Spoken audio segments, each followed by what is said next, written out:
minhas testemunhas, diz o Senhor. Vós sois as minhas testemunhas, diz o Senhor.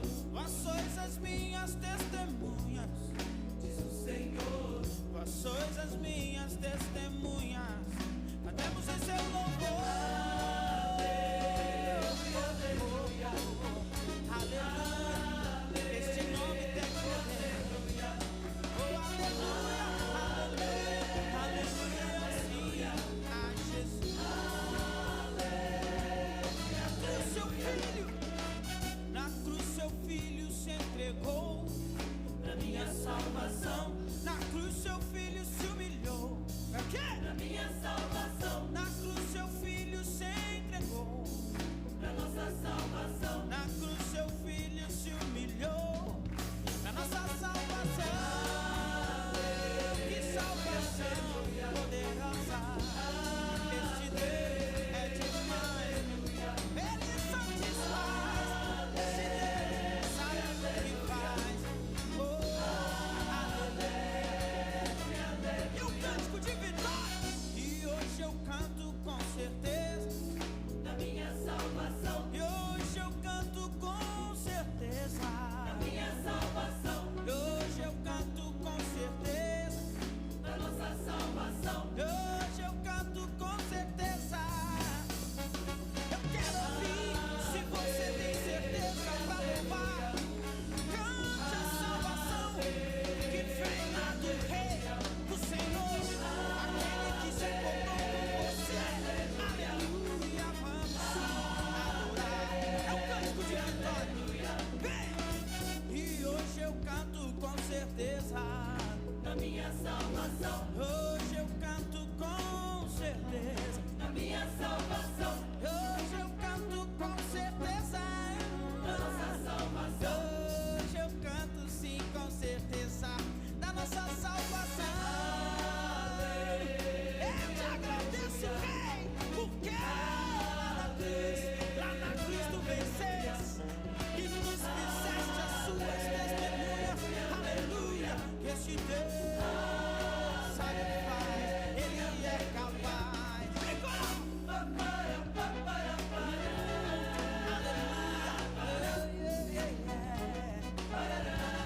Vamos sim, testemunhar sempre, sempre, sempre, sempre, sempre, sempre. Aleluia, este Deus é poderoso.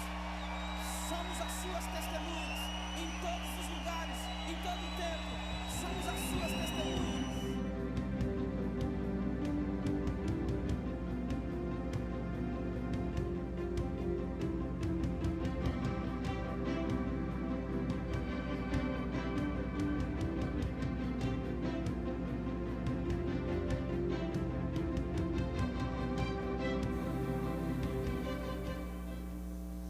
A graça e a paz do nosso Senhor Jesus a todos vocês que nos acompanham nesta tarde maravilhosa de terça-feira.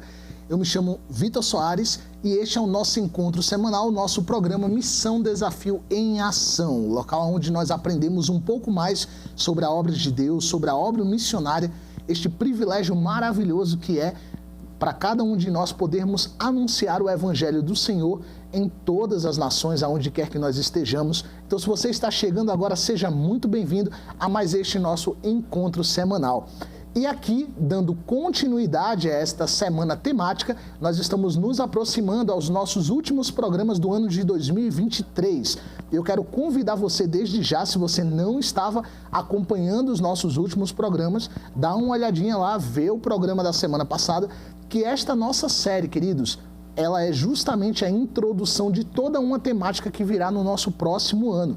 Nós estamos caminhando em uma temática de análise literária, pensando e analisando valores baseados neste livro aqui, Como Viveremos, do autor Francis Schaeffer, que foi um teólogo, foi um filósofo no seu tempo e que tem muitos ensinamentos para nos falar a respeito de tudo que nós vamos estar vendo neste programa. Esse autor, o Francis Schaeffer, ele foi um grande escritor nesse seu tempo e neste livro que você pode adquirir em qualquer loja, baratinho, cerca de 20, 30 reais, ele fala grandiosamente sobre a análise dos tempos ao qual vivemos e como as coisas desses tempos, elas têm influenciado a cada um de nós a montar nossos pensamentos, a termos o mundo que está ao nosso redor como nós encontramos hoje. No último programa, nós demos uma rápida introdução a toda esta temática, falamos um pouco mais de como vamos distribuir os nossos programas e eu quero convidar você desde já a estar conosco, mas antes de nós iniciarmos o programa desta tarde, quero te pedir que você feche seus olhos aí aonde você está, que nós possamos ter um rápido momento de oração para iniciarmos essa nossa jornada de aprendizado com a bênção do nosso Deus. Então oremos todos nessa tarde em nome de Jesus. Pai amado Senhor, nós te agradecemos, Deus Santo, porque em mais uma tarde, Senhor, o Senhor nos conduz até aqui. Em mais uma tarde, Senhor Deus, o Senhor nos agracia com o dom da vida neste dia maravilhoso. Senhor Deus, eu te louvo, Pai, por esta oportunidade, Senhor, que o Senhor nos dá de estarmos aprendendo com Tua palavra, aprendendo, Senhor Deus, com o testemunho destes homens que em seus tempos, Pai, foram tão preciosos, Senhor Deus, para a compreensão do Teu mundo, Pai, da verdade da Tua Escritura, e transmitiram isso com tanta graça, Senhor Deus, à civilização dos seus tempos. Pai amado, Senhor, que os nossos corações possam estar abertos, os nossos ouvidos abertos também, Pai, para estarmos aprendendo, Senhor Deus, com tudo aquilo que o Senhor deseja nos ensinar. Nós te oferecemos este tempo, pedimos o Teu direcionamento e a tua iluminação, Pai, para que nós possamos aprender mais de Ti, em nome do Senhor Jesus. Amém e amém.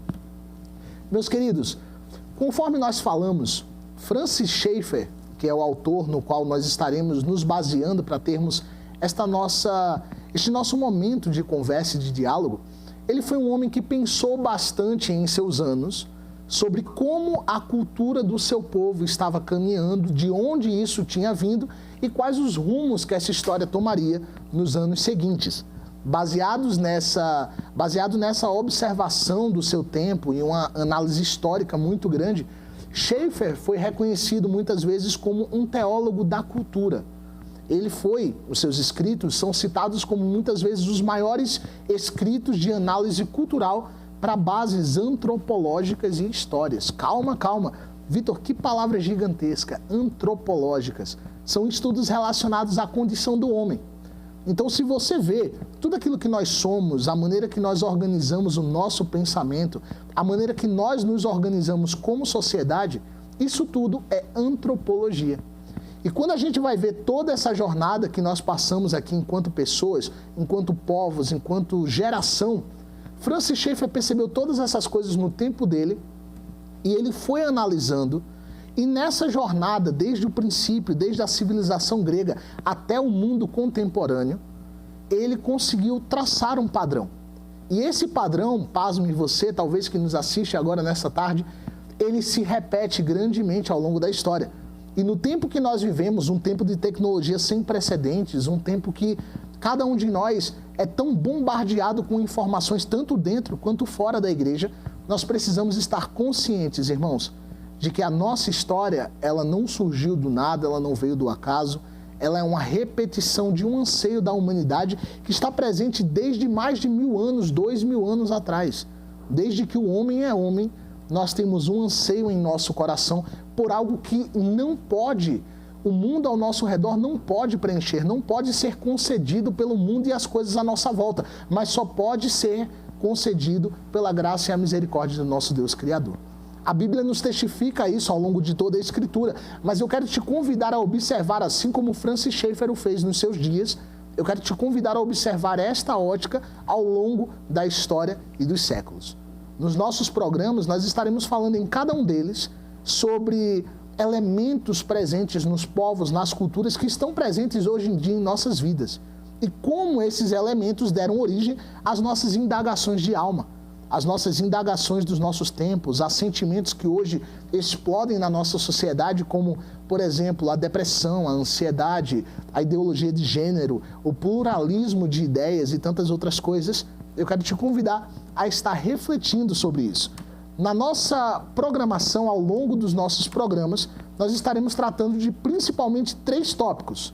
Nós estaremos falando a respeito de valores culturais, é isso que nós vamos estar vendo, e nestes valores culturais que nós vamos estar passando, nós faremos primeiramente uma análise histórica desses valores, nós vamos ver como os valores da nossa cultura, eles são transmitidos ao longo dos tempos. Nós vamos ver também algumas coisas sobre os modos de pensamento. Como é que as pessoas em cada uma dessas eras, em cada um desses anos, elas pensavam e se organizavam em termos de ideias em cada uma das suas sociedades. E também nós vamos ver como toda essa temática influenciou as tendências de comportamento ano após ano, século após século. Talvez você já possa ter visto aí onde você está imagens dos anos antigos, imagens talvez em preto e branco, de como as pessoas caminhavam antigamente nos anos 20, nas épocas do Império Brasileiro, ali com as carruagens, né? Antes as senhoras com aqueles vestidos armados e aquela coisa inteira. Depois, nos anos 20 e 30, você tem filmagens no YouTube do Rio de Janeiro que nós podemos ver pessoas vestidas elegantemente, os homens todos de chapéu, terno, as moças de vestidos, e uma sociedade totalmente distinta em termos de roupa. Tudo isso era um padrão de comportamento que exibia valores ligados à família nas sociedades daquele tempo. Fazia calor? Com certeza. Era incômodo? Talvez? Com certeza. Em um país tropical como o nosso, vestir-se da maneira que se vestia na Europa era totalmente diferente. Causava, com certeza, uma sensação totalmente distinta. Mas o valor do comportamento estava associado a uma ideia por trás da mentalidade daquela sociedade. Essa ideia foi mudando ao longo dos tempos, ao longo dos anos, ao longo dos séculos. E hoje nós estamos em uma sociedade que, a despeito das condições climáticas, nós temos uma maneira de nos portar, de nos vestirmos totalmente diferente. Aquilo que antes era precioso há 100 anos atrás, hoje já não é mais. Talvez você não saiba, mas houve um tempo na nossa história e também na cultura europeia que as mulheres tinham como tradição fazer artificialmente, ou se já possuíssem, era considerado uma grande distinção estética, uma pinta, uma pontinha, uma manchinha no seu rosto. E a posição que uma mulher colocava este sinal de nascença no seu rosto indicava algo sobre a personalidade dela. Isso determinava se ela era uma moça de uma família distinta, isso determinava se ela tinha uma visão mais séria sobre o casamento ou não, isso determinava muitas vezes até a quantidade de filhos que essa moça queria ter. E isso era cultivado naquelas épocas como um sinal de beleza, de estima, de classe, de prestígio. Apenas para dar um detalhe de algo diferente. Luvas de mão eram utilizadas nos anos antigos, algumas com 2 botões até o punho, e outras eram utilizadas até a metade dos braços. E isso tudo dizia coisas sobre a organização social daquelas épocas.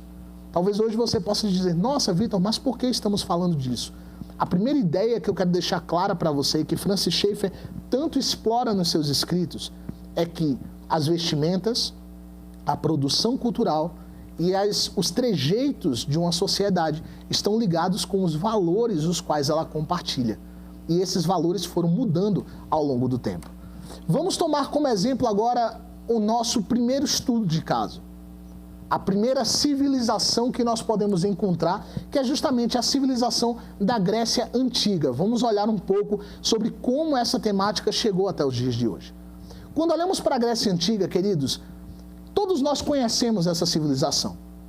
Todos nós conhecemos poetas gregos, estudamos na escola, desde o ensino fundamental, esculturas, desenhos animados ao longo da vida. O elemento da cultura grega é muito conhecido para todos nós. Mas talvez você possa se perguntar, Vitor, o que nós aqui, século 21, 2023, o que nós aprendemos da Grécia Antiga? Por que para eu estar pensando na obra missionária hoje em dia, eu preciso olhar historicamente para essa civilização? Talvez você possa se perguntar. E é preciso que nós reflitamos, irmãos, que a maneira que a nossa sociedade é construída hoje em dia, ela vem de uma abordagem que nasceu ali, naquele lugar. A nossa Constituição, enquanto Estado, enquanto cidade, enquanto organização política, social, classes sociais, noções de gênero, relacionamentos sexuais, maritais, administrativos, tudo isso vem da cultura grega. E quando nós entendemos como esses elementos são formados na cultura grega, se torna muito mais fácil entendermos a estrutura interna que nós temos hoje como sociedade. Para você ter noção, na Grécia, a nossa noção de cidades com prefeitos, governadores, orçamentos e coisas assim vem de lá. os gregos inventaram um sistema em seu tempo chamado cidades-estados. Antes não era assim na história. Então as cidades-estados gregas, chamadas polis, elas tinham uma cultura de autonomia que permitiu com que essa sociedade se organizasse de forma muito mais eficiente do que uma civilização egípcia, por exemplo, do que a civilização babilônica, onde todas as cidades eram apenas polos de um governo central. Na Grécia não era assim. Então a base que nós temos hoje para a sua cidade, para a nossa cidade ter um prefeito, um vereador e tudo isso, vem desde esse momento da Grécia. E é interessante pensarmos nisso, irmãos, porque os gregos não somente inventaram noções em política. Nossas noções de matemática, dialética, português, letras, a própria instituição escola, como nós conhecemos, ela vem da Grécia. A nossa noção de democracia, um conceito que hoje é tão falado na mídia, tão explicado em tantos locais, ele vem do contexto da Grécia. E é necessário que nós entendamos os valores por trás de tudo isso. Quando olhamos para a Grécia Antiga, irmãos, alguns elementos da análise histórica a gente pode citar aqui. O primeiro deles é que os gregos eram famosos por sua evolução intelectual, mas principalmente pelo fato do seu pensamento ter um forte viés relativista. E aqui eu coloco entre parênteses o nome de Aristóteles, esse grande pensador da grande trindade da filosofia grega. Irmãos, Aristóteles, apenas para que nós pensemos um pouco sobre isso, a filosofia grega ela é muito conhecida. Na Grécia é onde o pensamento humano começa a exercer algo diferente de todas as outras civilizações. É na Grécia que despontam os primeiros homens com tendências de pensar sobre si mesmos e sobre os grupos e o mundo ao seu redor. É na Grécia que surge a filosofia como ciência propriamente. E não apenas agora é restrita, como a Bíblia Sagrada nos conta, dos babilônios, dos egípcios, dos persas, a uma classe de sábios, mas sim esse conhecimento é disseminado a uma sociedade que afirma que agora todo homem é capaz de pensar. Lá na frente, Descartes vai dizer no iluminismo francês uma frase que fica muito conhecida: penso, logo existo, cogito ergo sum, no latim. Mas é interessante pensarmos que a condição de ser humano, enquanto ser pensante, capaz de formular conceitos sobre o mundo ao redor, ela surge aqui na Grécia. Sócrates é um dos primeiros pensadores que vai sistematizar esse pensamento de uma forma inteligível, de uma forma que a gente possa compreender. Sócrates, ele diz uma frase que é muito famosa, que vai ser: eu só sei que nada sei. Na sua mitologia, no oráculo de Delfos, ele cita essa frase. Só sei que nada sei. E ele se dedicava a buscar o conhecimento das coisas, a causa primária por trás de cada uma dessas ações. Logo em seguida chegamos a Platão e o seu mito da caverna, o seu mito do autoconhecimento e a relação que existe entre a coisa pensante e o mundo ao seu redor. Platão vai partir do conceito de que existe um mundo criado que guia cada uma dos pensamentos, das inclinações do cérebro humano, da mente humana. Platão parte de uma observação do mundo formando um indivíduo.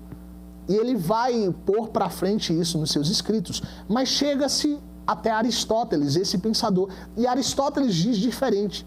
Ele vai dizer que ao mesmo tempo que o mundo ele nos alcança e nos molda, o que ele chamava de universais, ao mesmo tempo nós, quando somos moldados, nós criamos os particulares. Nós podemos definir as coisas do mundo em pequenos blocos menores e nós somos livres para atribuir conceitos a esses blocos. A gente vai falar um pouco mais sobre Aristóteles no nosso próximo programa, quando falarmos um pouco mais da Idade Média. Você vai entender mais a fundo essa relação de Aristóteles com o pensamento. Mas o que eu quero que você entenda é que aqui na Grécia, vários anos, vários séculos antes de Cristo, o ser humano já começa a exibir uma tendência. E qual é essa tendência, Vitor, de pensamento? A tendência de que o pensamento humano ele é relativista. Ele depende daquele que observa. Ele depende do mundo que o rodeia. Ele começa a depender de coisas que são variáveis. Esse pensamento relativista vai avançar até chegar a uma segunda civilização que vem depois da civilização grega, que é a civilização romana. E sobre a civilização romana, precisamos pensar no seguinte: Roma é uma civilização que surge, ela tem a sua ascensão, mas ao mesmo tempo ela também tem a sua queda.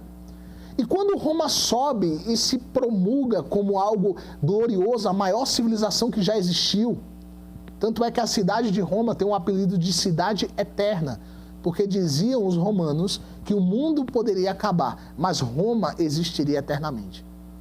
Então, enquanto nós temos essa ideia, Roma surge como essa cidade gloriosa, maravilhosa, o mesmo pensamento grego relativista, ele vai até Roma e ele finca raízes e ele se desenvolve ali.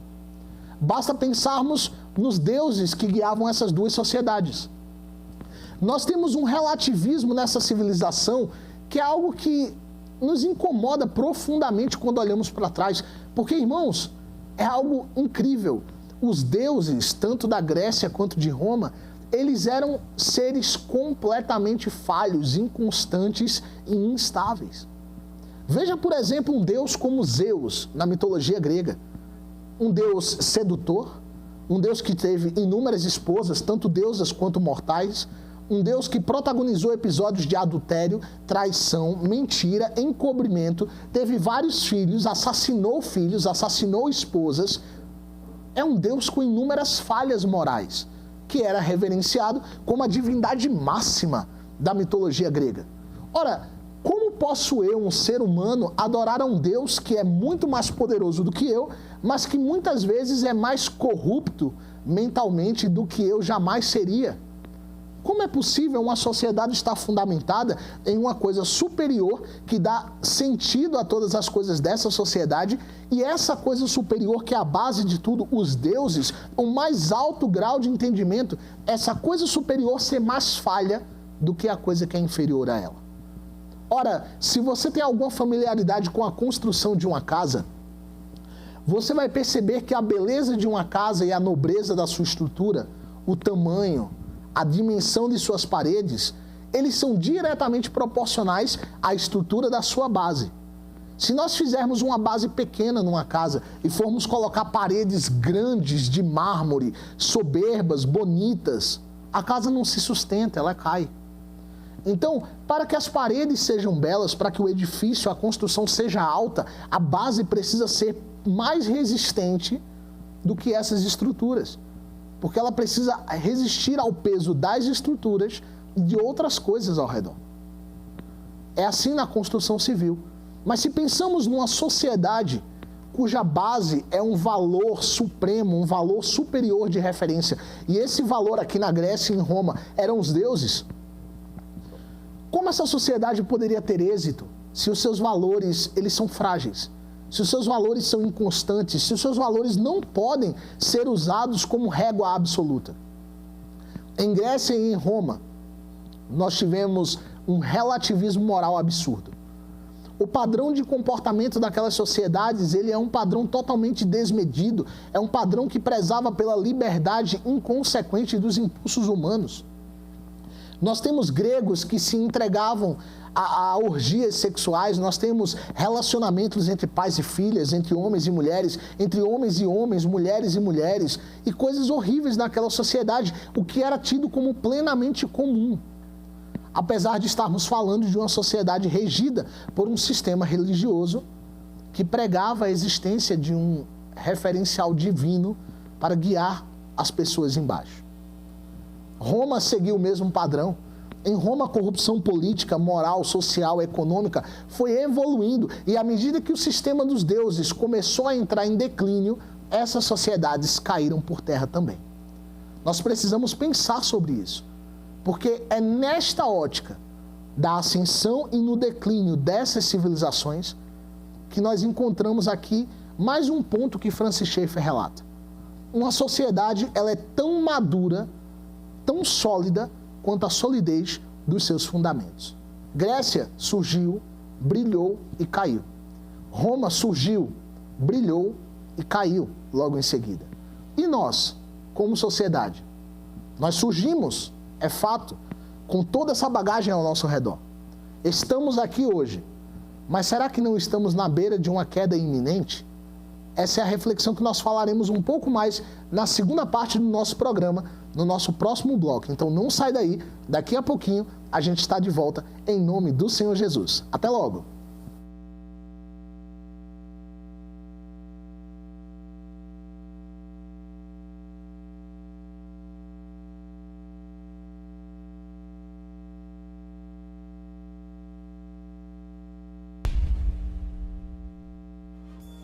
Olá, eu sou o Rediane Nascimento e eu estou aqui para te fazer um convite muito especial para você vir fazer o nosso devocional diário que acontece às 8 da manhã, de segunda a sábado. Então eu quero te convidar a vir aqui na Capela Irma Estevanato para fazermos o nosso devocional de forma presencial. Lembrando que aos sábados o nosso devocional ele é exclusivamente online. Então só me resta agora deixar com vocês um forte, mas bem forte abraço. Beijos, beijos, beijos e te vejo aqui. Tchau!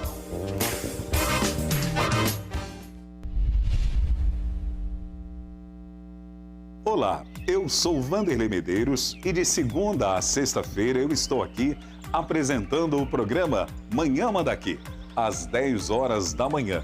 Você é o meu convidado. A nossa programação sempre recebe convidados que nos edificam através da história de vida, da sua experiência com Deus e também cantando e entoando louvores ao nosso Deus. É de segunda a sexta-feira, às 10 horas da manhã, nas nossas redes sociais, OBPC Manda Aqui, na Manda Aqui Online. Deus te abençoe e até lá.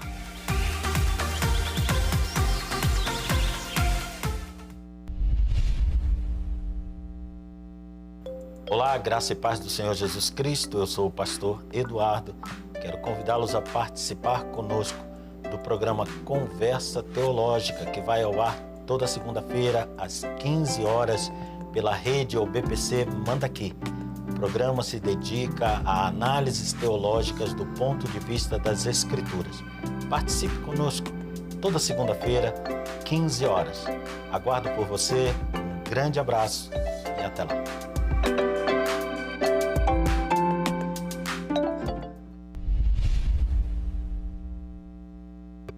A graça e a paz do Senhor Jesus, irmãos, aqui quem fala é o missionário Vitor Soares. Eu estou passando aqui na TV Manda Aqui Online para te convidar a todas as terças, a partir das 15 horas, estarmos juntos no programa Missão Desafio em Ação, o nosso encontro semanal onde você e eu passaremos momentos de aprendizado falando sobre o campo missionário, as últimas notícias e tudo aquilo que está relacionado à obra missionária e à nossa Missão Desafio.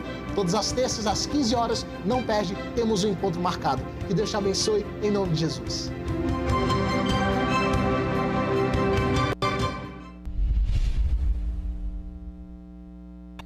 Olá, eu sou Ângela Vautier.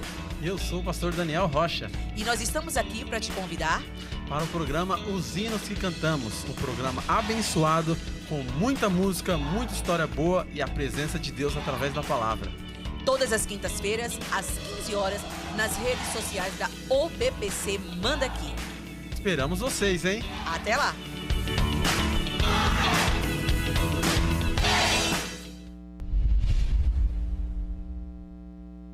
Olá, queridos! É uma alegria passarmos aqui para convidá-los a estar conosco todas as sextas-feiras, às 15 horas, no programa Aliança de Amor. Tratando dos assuntos que dizem respeito ao dia a dia da família, aquilo que acontece na minha e da sua casa. Esteja conosco, participe através das redes sociais ou BBC Manda Aqui. Até lá!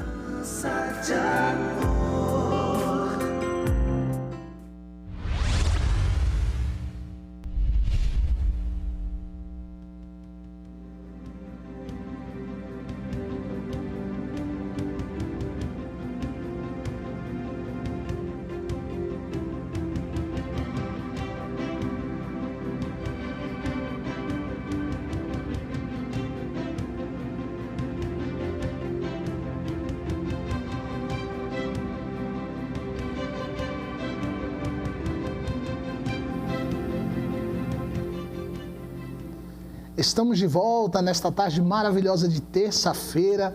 Eu sou o missionário Vitor Soares. Você seja muito bem-vindo para você que está chegando agora. E esse aqui é o nosso Missão Desafio em Ação, nosso programa onde nós falamos sobre conceitos relacionados à obra missionária damos notícias sobre o andamento da obra missionária, tanto dentro quanto fora do Brasil. E se você está chegando conosco, seja muito bem-vindo neste nosso programa que estamos dando continuidade à nossa série temática, baseada numa análise literária do livro Como Viveremos, do Francis Schaeffer. E se você estava conosco no começo do nosso programa, você deve ter percebido que nós começamos introduzindo um pouco o porquê de estarmos falando sobre esse tema, uma análise dos tempos nos quais vivemos. Francis Schaeffer foi um teólogo dos anos 60, 70, ali meados da década de 80, que ele pensou bastante sobre as sociedades e as culturas das pessoas e como essas culturas se relacionavam com os conceitos históricos. Ele percebeu que, analisando a história de um povo, a história das civilizações, nós encontramos padrões de cultura e esses padrões estão presentes na nossa sociedade hoje. E para lidar com esses padrões sob a ótica bíblica, nós precisamos entender a origem e como se fundamentam esses sistemas, para que nós saibamos exatamente qual ferramenta correta a se aplicar para derrubarmos estas fortalezas, esses sofismas mentais que muitas vezes nós encontramos nas sociedades por aí. E o nosso primeiro estudo de caso, que nós começamos a falar um pouco na primeira parte do nosso programa, é justamente sobre a Grécia Antiga, a sociedade grega e também a sociedade romana que veio logo em sequência. Sociedades essas que todos nós conhecemos, todos nós sabemos um pouco sobre o que se trata cada uma delas, mas nessas sociedades nós tivemos 3 elementos principais na análise histórica delas. O primeiro deles é um pensamento relativista que nasce nessas sociedades, principalmente na sociedade grega, com a ascensão dos grandes filósofos, tanto Sócrates quanto Platão e Aristóteles, e muitos outros que vieram após. Mas conceitos que foram trazidos por esses homens que encontraram raízes na sociedade e se mantiveram firmes. E um desses conceitos era justamente a noção de universais e particulares. Nós vamos falar sobre isso um pouco mais no nosso próximo programa, falando um pouquinho sobre a Idade Média. Não perde o nosso próximo programa, que vai ser bem bacana para você. E nós falamos também que esses conceitos permearam a sociedade grega até chegarem na sociedade romana, que se mostrou também um estudo de caso maravilhoso em termos de expansão política, amadurecimento histórico, econômico, mas, por outro lado, foi um fracasso intelectual e moral nos termos de que a sociedade romana caiu dela mesma, de frutos que foram gerados por ela mesma, de defeitos que foram semeados nela por ela mesma. A sua fundação foi frágil. A sociedade romana, ela surge por um desejo de estabilidade, ela surge amadurecendo vários conceitos que estavam na Grécia, ela se consolida, ela se moderniza, ela se expande a uma dimensão muito maior do que a sociedade grega se expandiu no seu tempo. Ela domina quase 1/3 do mundo conhecido, da população mundial, e é impressionante porque a sociedade romana, ela alcança, irmãos, dimensões que para nós, em nosso tempo, seria impensável talvez gerenciar da maneira que eles gerenciavam, com os recursos que tinham. Era uma sociedade moderna, era uma sociedade organizada, com um sistema de segurança próprio, com um sistema político, com um sistema de coleta de impostos, saúde pública, todos esses temas eram tratados dentro da sociedade romana. Porém, havia um ponto que era principal e que não está presente lá da maneira que deveria estar. E qual é este ponto? É a questão de ordem e de padrões morais. Roma era uma sociedade que, embora muito moderna e muito avançada para os padrões do seu tempo, ela era marcada por um discurso absolutamente relativista no que diz respeito às ideias, padrões, comportamentos e costumes. Qualquer pessoa podia seguir qualquer deus, contanto que adorasse o imperador. Qualquer pessoa podia realizar a disciplina e a lei dentro da sua casa. Nós temos uma figura muito presente na sociedade romana, que era a figura do pater familias. Era basicamente o patriarca de uma família que tinha o direito de determinar as leis dentro da sua casa. E esse homem poderia disciplinar e executar as leis dentro da sua casa da maneira que lhe aprovesse, contanto que ele não ofendesse a figura do imperador ou a mensagem do império, a glória e o poder de Roma, por assim dizer.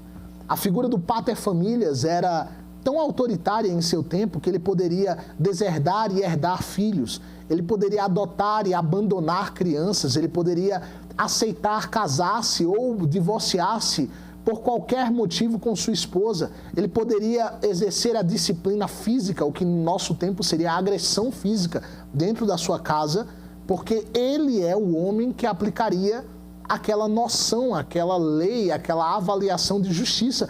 E esses eram conceitos que os próprios deuses haviam dado à figura do homem naquela sociedade.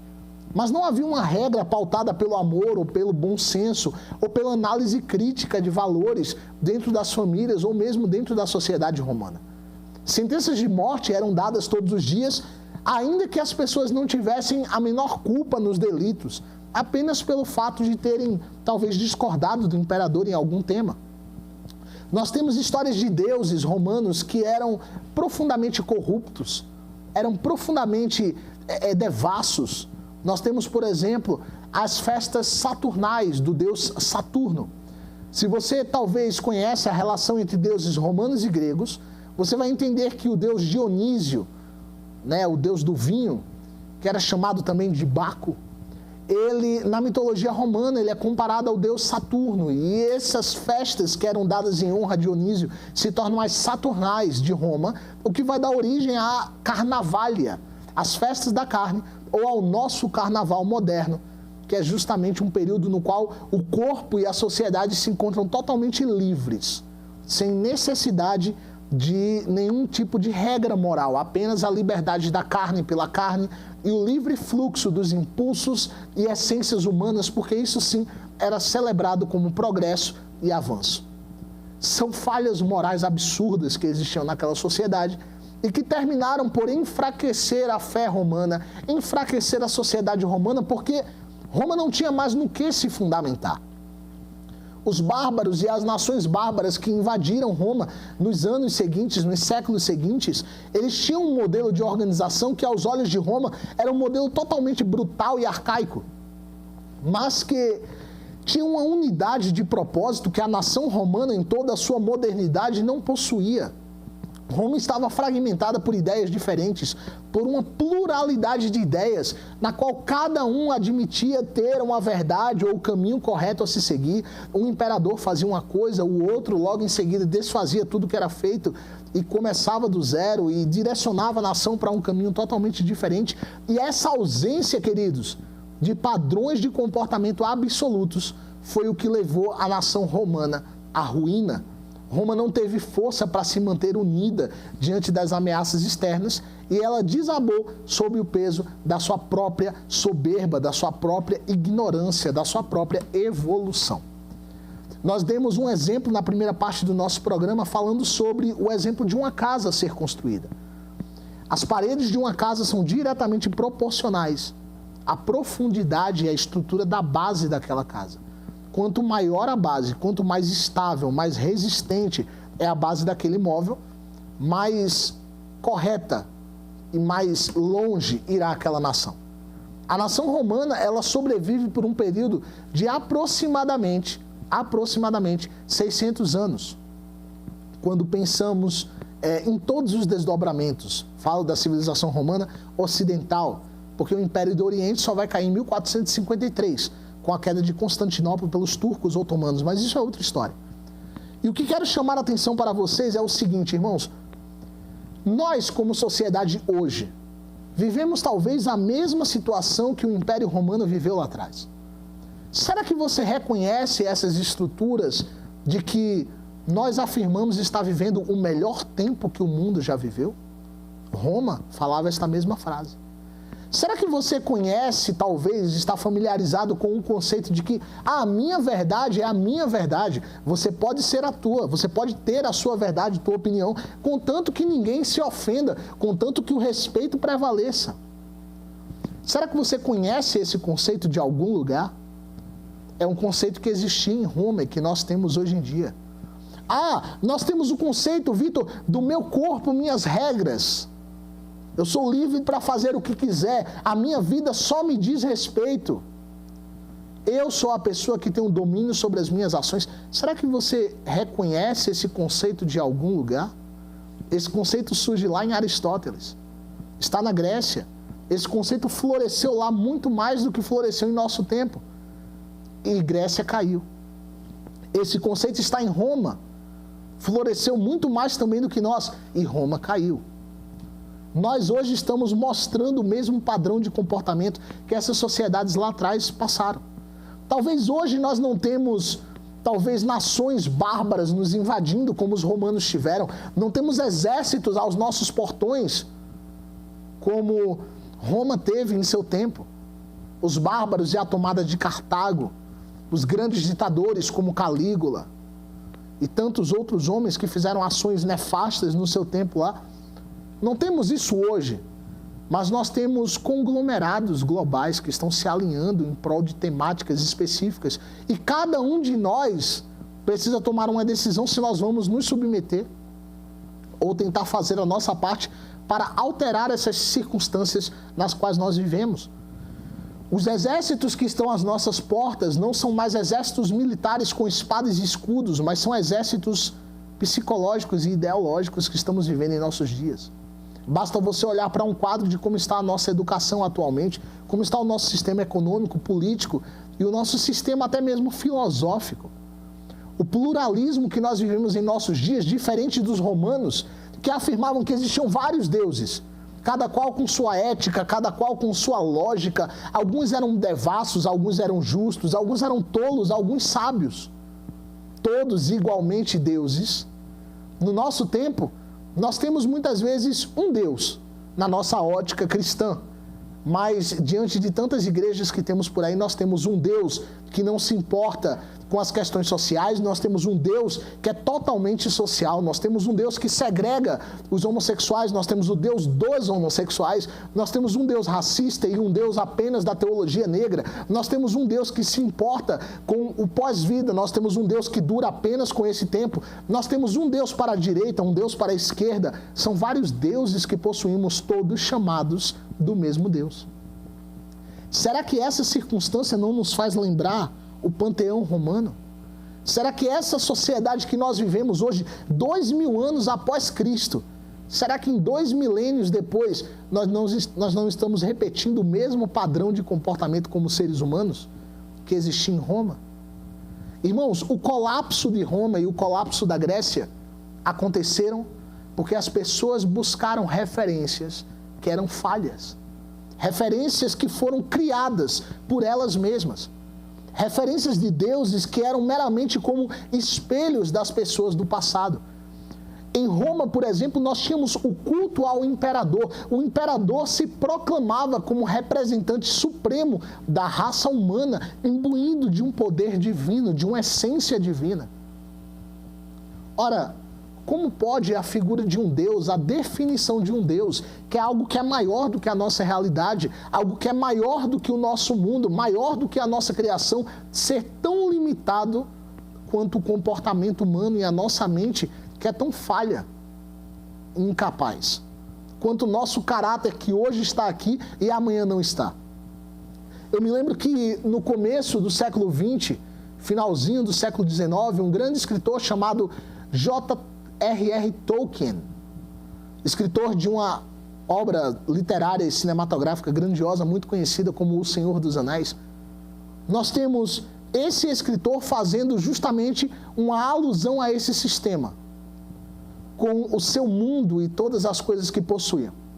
E na obra, na sua literatura, O Senhor dos Anéis, este conto que ele adapta valores bíblicos e cristãos também ali imbuídos, nós vamos encontrar a figura do anel do poder como um elemento que traz à tona a corrupção do coração humano.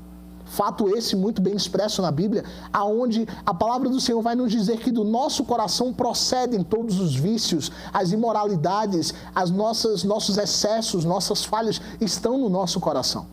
Isso está em nós desde a nossa origem, a nossa formação. No livro de Salmos nós encontramos, porque em pecado fui concebido e em iniquidade me concebeu a minha mãe. Nós temos a nossa geração carregando uma mancha de pecado, a nossa condição humana muito presente nisso. Romanos 3:23 vai nos dizer esse texto, porque todos pecaram e estão destituídos da glória de Deus. O nosso coração é enganoso, a palavra do Senhor também nos traz esse conceito. Então, como pode essa fonte tão cheia de coisas impuras, que é a nossa mente e o nosso coração, por natureza, assim como nos conta Efésios no capítulo 2, que nós estávamos mortos em nossas ofensas e delitos e éramos por natureza filhos da ira.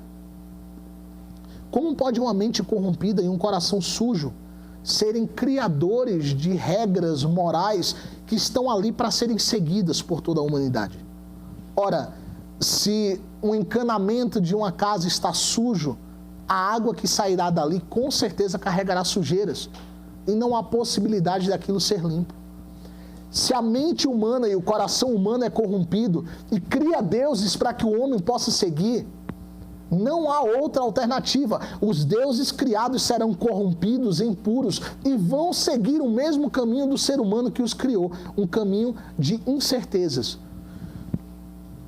Se nós que somos falhos criamos coisas com nossa mente, essas coisas consequentemente também serão falhas e não vão poder ser usadas para satisfazer o nosso próprio desejo. Nada se cria do nada. É algo impressionante a lei disso. Há uma teoria na época da Idade Média ali, que era a teoria da abiogênese. A vida não pode ser gerada do nada. Louis Pasteur, um filósofo e médico francês, ele vai descobrir isto fazendo o seu grande experimento, provando que a teoria da abiogênese, ela não existia. Nada pode ser criado do nada, nenhuma vida pode surgir dessa maneira. O nosso coração imperfeito não pode criar pureza em si, não pode criar justiça de si mesmo, porque ele é falho. Os deuses criados pelo homem nessa época são falhos. E os deuses criados por nós, em nossa época, são falhos também. Nós precisamos perceber isso. Hoje vivemos numa era de incertezas, numa era que até mesmo a nossa alimentação é questionada. Eu me lembro que há anos atrás eu via matérias falando sobre a importância de se comer, digamos, alimentos naturais, como ovo. E depois a gente via matérias logo em seguida dizendo que o ovo era o responsável pela grande epidemia de mortes por intoxicação e perda de nutrientes e coisas ligadas à alimentação. Logo em seguida saíram novas matérias falando dos benefícios de se comer o ovo. E depois outras matérias criticando mais uma vez esse consumo. Estamos em um ponto, irmãos, que se colocarmos na nossa internet sobre se é saudável tomar bastante água, nós vamos encontrar sites dizendo que prejudica o corpo e sites dizendo que ajuda. Sites dizendo que não se pode tomar e sites dizendo que quanto mais, melhor. Vivemos nos afogando em informações e somos sedentos por sabedoria. Essa é uma questão que o nosso tempo traz muito aos nossos dias. E precisamos entender a história, irmãos, porque Salomão fala: não há nada de novo debaixo do sol. Ele diz: apliquei-me a ver todas as coisas que aconteciam na terra e concluí que não há nada de novo debaixo do sol. Se lemos Eclesiastes, vamos ter uma noção sobre isso. E percebendo isso, Francis Schaeffer vai escrevendo e ele diz: olha, a Grécia e Roma, que são o nosso tema do nosso programa de hoje, eles caíram porque estavam fundamentados em um ideal superior. Os seus deuses, que eram falhos, representações da moral humana corrompida daquele tempo e que, consequentemente, caíram também, porque o ser humano também é passageiro, falho e corrompido. As sociedades não duraram. Os seus deuses não duraram. Passou-se o tempo. Uma nova era surge depois de Roma. E agora? Para onde a história humana vai? Isso é o que nós vamos falar no nosso próximo programa.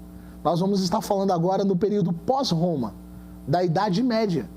Como foi que a sociedade foi mudando e evoluindo? Quais foram os pensamentos da Idade Média que chegaram até nós? E quais são as soluções que nós podemos ter quanto a isso? Apenas para fechar este programa de hoje falando sobre essas duas sociedades, a grega e a romana, esta é a lição que eu quero que você tenha no seu coração.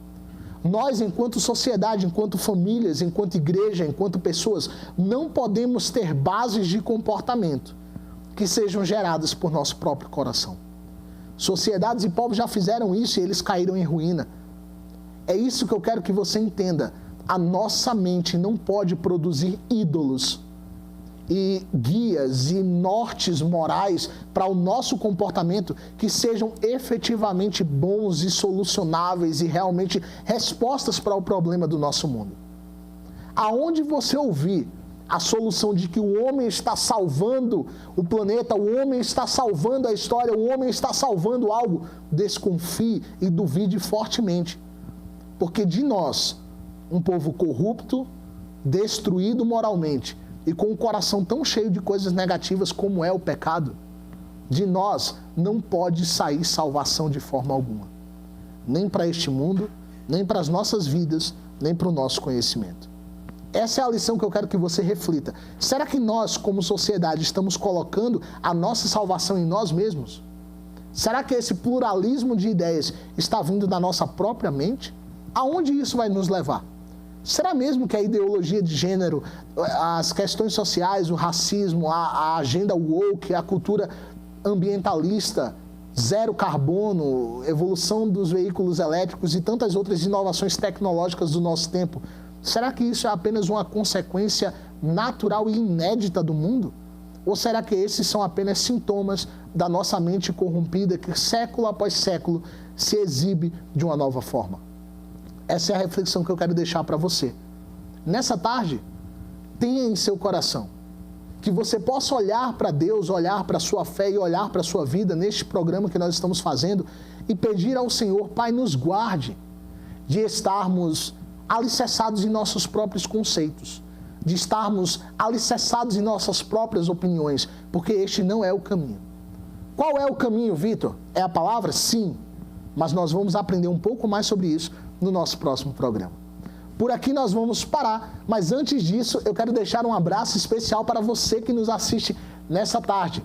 Deixar um abraço especial para a nossa querida irmã Inês Giuriati, da nossa cidade de Chapecó, em Santa Catarina. Cidade maravilhosa, que Deus a abençoe, irmã Inês, grandemente, e a toda a nossa igreja aí em Chapecó, em Santa Catarina. Um abraço especial também para o nosso irmão Vicente Antunes, que todos os nossos programas está aqui conosco, presença marcada aqui no nosso Missão Desafio em Ação. Que Deus o abençoe, irmão Vicente. Um abraço também para o meu querido amigo Hiroshi Kuwahara, que foi aluno da turma do CFM Alpha deste ano em 2023, aluno recém-formado, ainda em definição de campo, que em breve será bênção aí para as nações e para o reino de Deus. Deus te abençoe, Hiroshi, um forte abraço. Um abraço também para o nosso querido irmão Fábio Santos, do nosso escritório regional de missão em Jundiaí, aí da nossa Missão Desafio. Que Deus o abençoe, irmão Fábio. Um forte abraço para toda a nossa igreja aí em Jundiaí. Um abraço também para a irmã Rosana Dias de Carvalho, que nos acompanha nesta tarde. Deus abençoe, irmã Rosana. Irmã Regina Coelho também, um abraço especial. Para a nossa também irmã Janaína Batista, na nossa igreja em Perus, aqui no estado de São Paulo. Nosso irmão Jefferson Mazarella, que também nos acompanha, e também o nosso querido irmão Rafael Tavares, que nos acompanha lá da nossa igreja sede em Tatuí. O irmão Rafael, que também fez o treinamento missionário no ano de 2021, aí juntamente com sua esposa, a irmã Joelma, sua filhinha, né, também, a Antonella. Que Deus abençoe vocês. Eu estava aí pertinho de vocês esses dias aí em Pereiras, né? Um forte abraço para vocês, para o nosso querido irmão Ronei também, aí diretor do nosso escritório regional, aí na região de Tatuí. E a todos vocês que nos assistem, quero deixar registrado aqui o meu louvor a Deus pela vida de vocês nessa tarde maravilhosa. Espero que vocês estejam apreciando esse tempo de aprendizado, de conhecimento que nós temos juntos. Nós somos muito edificados pela palavra do Senhor. Eu tenho sido muito edificado ao longo desses programas. Espero que você também possa estar sendo ministrado pela sabedoria dos céus, do Espírito de Deus sobre a sua vida. Não perca, na próxima terça-feira, todas as terças-feiras, nós temos o nosso encontro marcado aqui, todas as terças a partir das 15 horas no nosso programa. Não perde, curte aí o nosso vídeo aqui no canal da OBPC Manda Aqui Online, divulga esse vídeo e na próxima terça eu te espero para mais um encontro, onde nós vamos dar seguimento a essa nossa série temática. Que Deus te abençoe. Deixa eu só orar por você para termos uma tarde abençoada na presença do Senhor Jesus e nos despedirmos aqui. Então feche seus olhos aí onde você estiver e vamos orar juntos ao Senhor Jesus.